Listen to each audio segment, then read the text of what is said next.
जय श्री राम भक्तों। सामाजिक समरसता की मिसाल हैं श्री राम। गीता में भगवान स्वयं अवतार धारण करने के 3 कारण बताते हैं: सज्जनों की रक्षा, दुर्जनों का विनाश, धर्म की संस्थापना। तो श्री राम का अवतार भी असुरों के संहार और धर्म की स्थापना के लिए हुआ। जब जब होई धर्म की हानि, बाढ़ ही असुर महाअभिमानी। जिस प्रकार सज्जनों की रक्षा के लिए दुर्जनों का विनाश अनिवार्य है, उसी तरह धर्म की संस्थापना में धर्म का आचरण अनिवार्य है। राम मर्यादा पुरुषोत्तम कहलाते हैं। उन्होंने अपने शील और आचरण से धर्म की मर्यादा स्थापित की। वे उस मर्यादा से तनिक भी विचलित नहीं हुए। उन्होंने व्यक्ति धर्म और समाज धर्म के मानदंड स्थापित किए। व्यक्तिक धर्म के रूप में आदर्श पुत्र, आदर्श भाई, आदर्श पति, आदर्श मित्र, आदर्श शिष्य और आदर्श राजा की मर्यादाओं का पालन किया। सामाजिक धर्म के रूप में राम का मूल आधार सामाजिक समरसता है, जिसकी मिसाल माने जाते हैं श्री राम। सामाजिक समरसता क्या होती है?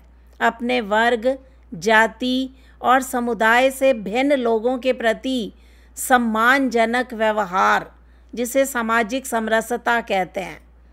अन्य के प्रति प्रेम, आत्मीयतापूर्ण व्यवहार सामाजिक समरसता कहलाती है। राम राजपुत्र थे, उच्च वर्ण में जन्मे थे।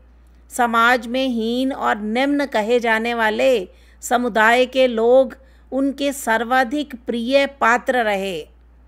राम की इस विलक्षणता को बताते हुए तुलसीदास विनय पत्रिका में लिखते भी हैं कि हे राम, आपकी यही तो बड़ाई है। आप गण्य मान्यों धनिकों की अपेक्षा गरीबों को अधिक आदर देते हो। रघुवर रावरी यह बड़ाई, निदरी गणी आदर गरीब पर, करत कृपा अधिकाई। राम इसलिए सबसे बड़े हैं कि वे सर्वाधिक चिंता छोटे और निचले स्तर के लोगों की करते हैं। वो सबल की अपेक्षा निर्बल का, बड़े की अपेक्षा छोटे का, ऊंचे की अपेक्षा नीचे का, अमीर की अपेक्षा गरीब का पक्ष लेते हैं। सुग्रीव भले ही बहुत नैतिक व्यक्ति नहीं था, बाली की तरह वह भी आचरणगत दुर्बलताओं से ग्रस्त था, पर बाली के मुकाबले दुर्बल और बाली का सताया हुआ प्राणी था। इसी कारण श्री राम सुग्रीव के साथ खड़े होते हैं। अहिल्या शापित थी, उपेक्षित स्त्री थी। सामाजिक उपेक्षाओं और तिरस्कारों के कारण वह पथरा गई थी। राम उसकी भी सुध लेते हैं। विभीषण जैसा सदाचारी व्यक्ति अपने ही कुल के दुराचारियों के मध्य जीवन यापन कर रहा था, जैसे दांतों के बीच में जीभ रहती हो। हनुमान से प्रथम भेंट पर वह अपना दुखड़ा रो देता है। सुनहु पवन सुत रहनी हमारी, जिमी दस नई मऊ जीभ विचारी। राम उसको भी अपनी शरण में लेते हैं। यह भरोसा ही संकट में पड़े कोटि कोटि जन को संबल देता है। उनके मुंह से सबसे यही प्रार्थना निकलती है: दीन दयाल विरधु संभारी, हरहु नाथ मम संकट भारी। अध्यात्म रामायण के शबरी प्रसंग में जब शबरी कहती है कि हे राम, आपका दर्शन तो मेरे गुरुदेव को भी नहीं हुआ, मेरी तो औकात ही क्या है। मैं तो नीच जाति में उत्पन्न हुई, मैं गंवार स्त्री हूँ। तो प्रत्युत्तर में राम कहते हैं, मेरी भक्ति में ना पुरुष स्त्री का लिंग भेद कारण है, ना जाति, ना नाम, ना आश्रम। भक्ति की भावना ही मेरी भक्ति में कारण है। राम की भेदभाव रहित भावना का वर्णन तुलसीदास जी ने अपने मानस में किया। जब निषाद राज से भेंट श्री राम की होती है, एक चक्रवर्ती सम्राट महान ऋषि से एक अछूत केवट की भेंट का वर्णन हमें तुलसी के अयोध्या कांड में मिलता है, जो कि हमारी आंखें खोल देता है। निषाद तो इतना असपृश्य है कि उसकी छाया के छूने मात्र पर लोग पानी का छींटा लेते हैं। लोक व्यवहार में शास्त्रों के अनुसार उसे सब नीच मानते हैं।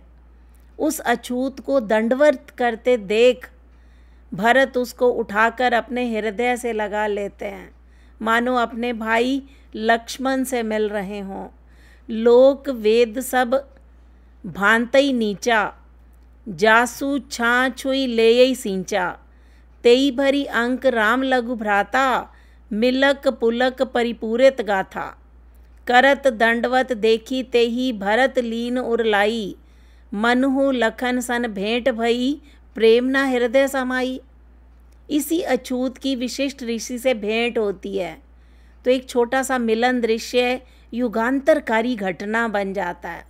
सामने से विशिष्ट ऋषि को आते देख निषाद प्रेम से भर जाता है। लोक प्रचलित मर्यादा से बंधा होने के कारण एक उचित दूरी रखते हुए दूर से ही अपना नाम पुकार कर दंडवत प्रणाम करता है। महर्षि विशिष्ट लोक रूढ़ियों को ध्वस्त करते हुए नीच जाति में जन्मे राम सखा को स्वयं आगे बढ़कर गले से लगा लेते हैं। ये राम भक्ति का ही बल है भक्तों। यही प्रताप है कि पक्षियों के राजा गरुड़ का गर्व शमन एक तुच्छ से पक्षी कौवे से होता है। यह कोई साधारण बात नहीं है। जिस गरुड़ को विष्णु के परम सेवक का स्थान मिला, जो पक्षियों के राजा के रूप में पूज्य हैं, वह गरुड़ समस्त रूप गुण ज्ञान राशि पक्षियों के साथ काक भुशुंडी के आगे हाथ जोड़े खड़े हैं, उनसे ज्ञानोपदेश ग्रहण कर रहे हैं, उनकी भक्ति के आगे नतमस्तक हैं। यह कथा प्रतीकार्थ में भक्ति के माध्यम से तिरस्कृत पक्षी के सर्वोच्च सम्मान को पा लेने और उनके सम्मुख सम्राटों और सत्ताधीशों के नतमस्तक हो जाने की कथा है। यह कथा राम की भक्ति में ऊंच नीच छोटे बड़े के भेदभाव को समाप्त करके हमें सामाजिक समरसता की प्रेरणा देती है, क्योंकि श्री राम सामाजिक समरसता की मिसाल हैं। करुणा मूर्ति राम संसार के जीव मात्र के रखवाले हैं, धर्म के रक्षक हैं, इसीलिए तो भक्तों पर प्रेम उड़ेल देते हैं। अगर आपको विश्वास ना हो तो निषाद से पूछिए, शबरी से पूछिए, कोल की रातों से पूछिए, वनवासियों से पूछिए उस गुलहरी से जो अभी तक अपनी राम की अंगुलियों के निशान अपनी पीठ पर लिए हुए इतराती डोल रही है। अगर मेरी बात पर आपको विश्वास नहीं है तो निषाद से पूछ लीजिए, कौल की रातों से पूछ लीजिए, वनवासियों से पूछ लीजिए, गिलहरी से पूछ लीजिए, शबरी से पूछ लीजिए कि मेरे श्री राम सामाजिक समरसता की मिसाल हैं। तो भक्तों, श्री राम जो कि सामाजिक समरसता की मिसाल बनकर हमें अपने जीवन के अंतर्गत संदेश देते हैं, तो राम को अपने जीवन में धारण कीजिए। जय श्री राम भक्तों।